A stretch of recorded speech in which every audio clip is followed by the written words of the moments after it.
Day 5 began with us checking out of Tianjin and heading over to the train station. The high-speed train ride back to Beijing was smooth and efficient, giving us another chance to enjoy the scenery outside the window. Arriving back in Beijing, we made our way to the LeJoy Hotel for check-in, and here came the biggest surprise of the day. Our room was upgraded. Stepping inside, we were greeted with a mega-spacious suite-style room. The living area opened up wide, with modern furnishings and clean lines, making it feel both cozy and luxurious. The bed was huge, and the lighting gave off a warm, relaxing vibe. Even the bathroom was impressive, sleek, roomy, and perfect for unwinding after a long day. It really set the tone for our return to Beijing, giving us a comfortable base to continue the trip. Stepping outside the hotel, the surrounding streets immediately gave off a familiar feeling, almost like Singapore's Orchard Road, with stylish malls, wide walkways, and that city buzz in the air. It was the perfect spot for an afternoon stroll and to soak in the urban vibes before dinner. When evening came, we called a Didi and set off for 世贸天阶, the place. The ride itself was an experience, cruising through Beijing's busy evening traffic, with the city lights starting to glow. Along the way, we passed bustling shopping belts, neon signs lighting up one after another, and rows of locals out for dinner and night shopping. The closer we got, the more modern and vibrant the skyline became, and we knew we were heading straight into the heart of Beijing's nightlife scene. And sure enough, arriving at the place, that massive LED sky screen instantly caught our attention, stretching across the entire street overhead, flashing vivid colors and animations. It felt almost surreal walking beneath it, like being under a digital sky. Dinner was at 名门盛宴, the famous lobster buffet here. Now, the feast itself. The total damage for 2 adults and 1 child came to RMB 1228.71, around SGD 221.61. It wasn't cheap,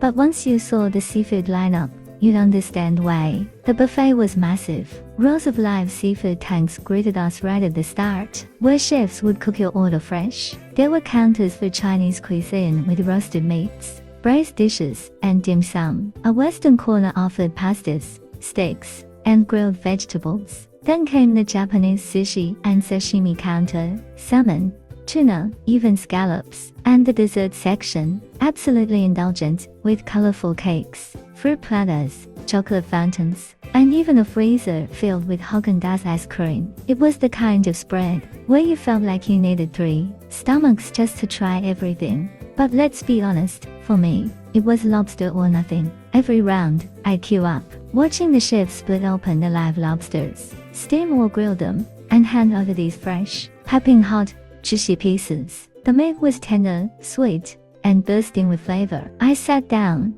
dug in, and couldn't help but smile after every bite. 1 plate gone, then another. Back to the counter, queue again, and repeat. At some point, I lost count of how many lobsters I had, but each one tasted just as good as the last. Cracking open the shell, pulling out that soft meat, dipping it slightly, and savoring it slowly, it was pure seafood heaven. The night ended with me still holding on to another lobster plate, fully satisfied, but maybe a little guilty about how many I ate. But hey, when you're a lobster lover, you don't stop until you're absolutely stuffed. And that was the perfect finale for day 5, a luxurious room, a vibrant city vibe, and a dinner where lobsters were truly the star of the night.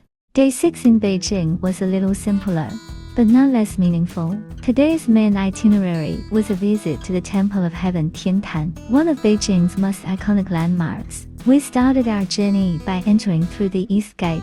Inside, the atmosphere immediately felt different. Wide open spaces, tall trees lining the paths, and a sense of calm that stood in stark contrast to the bustling city outside. The morning sun was warming up quickly, and as we strolled deeper into the park, the pace of the day naturally slowed down. After walking for a bit, we decided to take a small break and grab some refreshments. First, we treated ourselves to an ice cream, simple, cool, and absolutely perfect for the heat. Then we found a small cafe tucked inside the park. On the menu was something special, Qianlong 最爱三清茶, a blend said to be Emperor Qianlong's favorite. Naturally, we had to try it. The tea was light, aromatic, with a gentle herbal sweetness that felt refreshing after the walk.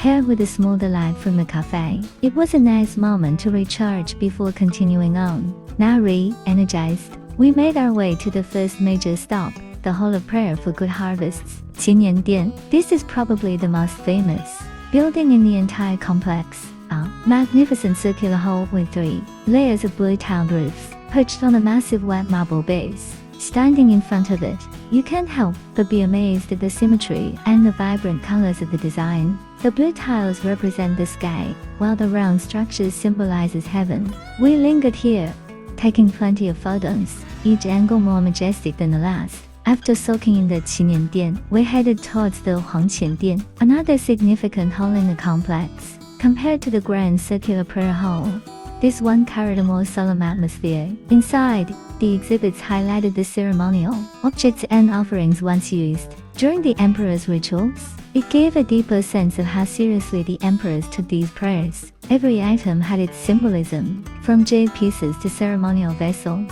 Right after, we spent some time in a small exhibition area, where detailed models and displays explain the history, architecture, and even the astronomical importance of the Temple of Heaven. It was a fascinating pause, adding layers of understanding before we continued. From there, we moved on to the Imperial Vault of Heaven, Huangqian, surrounded by the famous echo wall.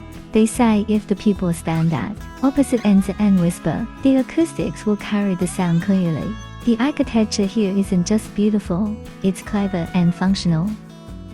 Next up was the circular mound altar, Huangqian. This was the spot where emperors once performed sacred ceremonies to pray for good harvests. It's an open-air platform made entirely of white marble, built in 3 tiers. Standing at the very center stone, it's said your voice carries louder, as if you're speaking directly to the heavens. So I decided to try it myself. Not a grand emperor's ritual, of course, but a simple prayer. Standing in the middle, I closed my eyes, placed my hands together, and quietly wished for good health, safe travels, and maybe a little luck in life. For a moment, I could almost imagine what it must have felt like for the emperor, connecting earth and sky with just his voice. It was peaceful, reflective, and definitely one of the highlights of the day. After spending more time soaking in the atmosphere and watching the massive crowds swirl around, we made our way out through the south gate.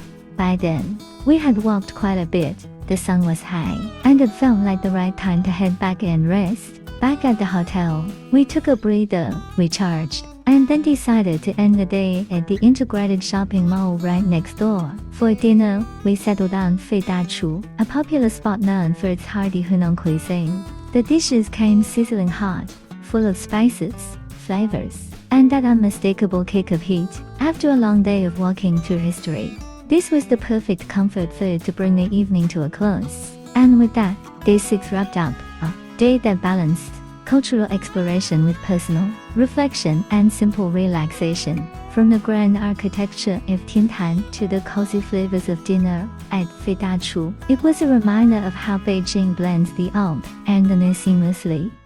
Day 7, our final day in Beijing and Tianjin, started slow and relaxed. We stayed in the hotel until noon, taking the morning to soak in the ambience one last time. It was nice to just enjoy the comfort of the room, sip some tea, and reflect on the whirlwind 7 days we'd had. Once it was time to check out, we left our baggage with the hotel and headed to Yonghe Temple. The moment you step inside, the bustling city streets fade away, replaced by the serene atmosphere of this historic Tibetan Buddhist temple. Walking through the main gates, we were greeted by bright red walls, golden rooftops, and intricate wooden carvings, each detail telling a story of centuries-old craftsmanship. The temple is arranged along a central axis, leading visitors through several courtyards, halls, and prayer areas. The courtyards are dotted with incense burners, where worshippers light incense sticks as offerings, sending soft wisps of smoke curling toward the sky.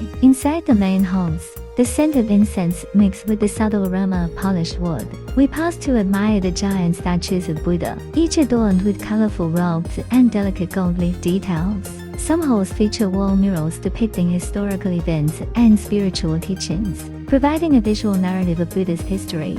I took a moment to do a simple prayer, appreciating the chance to travel safely, experience the culture, and reflect on the journey so far. Wandering through the side halls, there were smaller shrines, each with its own unique carvings, candle arrangements, and offerings from visitors. It felt peaceful, contemplative, and almost meditative, a sharp but welcome contrast to the energy of the city outside. Before leaving, we also explored the exhibition areas, which displayed intricate religious artifacts, ceremonial robes, and hand-carved statues. Each piece offered insight into the temple's history and the spiritual practices that have been maintained for centuries. Walking through the temple, I couldn't help but admire the combination of architecture, art, and devotion, which made this place not just visually stunning, but emotionally resonant as well.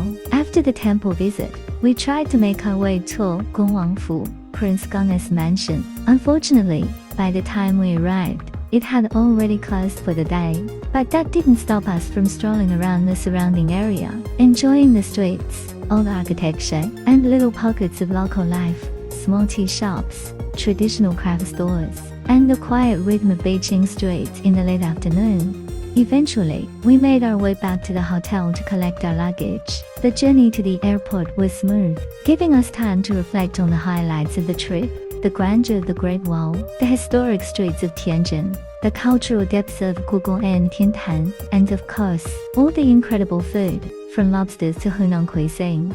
Finally, we arrived at the airport, ready to board our flight back to Singapore. As the plane took off, I looked out the window one last time at the Beijing skyline, feeling grateful for the experiences, the sights, and the memories we had made over these 7 days and 6 nights. And that wrapped up our journey, a mix of history, culture, city life, culinary adventures, and personal reflection. Beijing and Tianjin have left a lasting impression, and I can't wait for the next adventure to begin.